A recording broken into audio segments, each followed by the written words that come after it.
Hello everyone, welcome to my YouTube channel. So अभी हम देखने जा रहे हैं, is this the connection of this relationship और no contact situation.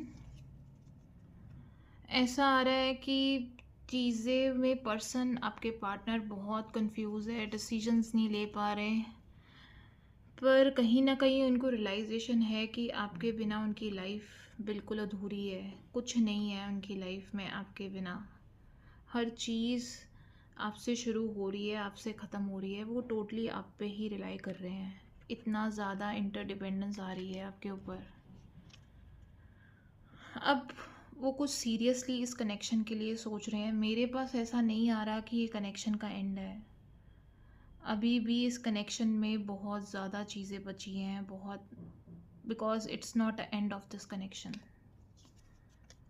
Lovers card आ रहा है, तो ये कनेक्शन दोबारा रिवाइव होगा जो नो कॉन्टेक्ट सिचुएशन में अभी चल रहे हैं। एंड नहीं है ये कनेक्शन, क्लोजर नहीं आ रहा मेरे पास।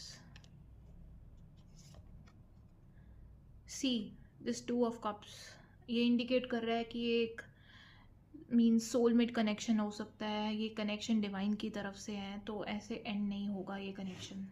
इस कनेक्शन में बहुत कुछ आने वाला है, बहुत कुछ चीज़ें हैं। बस ऐसा है कि उनकी सेल्फ अवेकनिंग नहीं हुई थी, तो इसलिए बहुत सारी चीज़ें आप दोनों के बीच में ख़राब हुई, मिसअंडरस्टैंडिंग हुई, कहीं पे आपने भी उनको बहुत हर्ट किया, बहुत कुछ चीज़ें इम्पेक्ट हुई और चीज़ें ख़राब हुई है।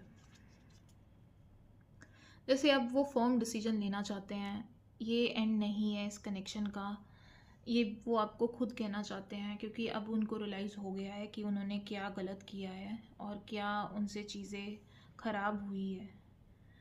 इस चीज़ का उनको भी बहुत रिग्रेट है। और ये wheel of Fortune, it's a very very best card. ये दिखा रहा है कि एक आप दोनों का कुछ कार्मिक था, उसमें से एक रिलेशनशिप निकलना था, इसलिए इतनी पेनफुल सेपरेशन अपने सही है। सो अब वो कार्मिक सर्कल ख़त्म हो गया है, अब टाइम आया है आप दोनों की कनेक्शन के लिए फेवरेबल टाइम। और अब चीज़ें आप दोनों की फेवर में ही आएंगी, इस कनेक्शन की फेवर में आएंगी। सो जो लोग ये सोच रहे हैं कि कनेक्शन ओवर है, इट्स नॉट। वो एक कार्मिक डेप्थ था जो आना ही आना था, और वो कार्मिक साइकिल से आप दोनों से निकलना ही पड़ना था। और अब वो टाइम निकल गया है जो व्हील ऑफ फॉर्चून दिखा रहा है। अब एक स्टेबिलिटी का टाइम है।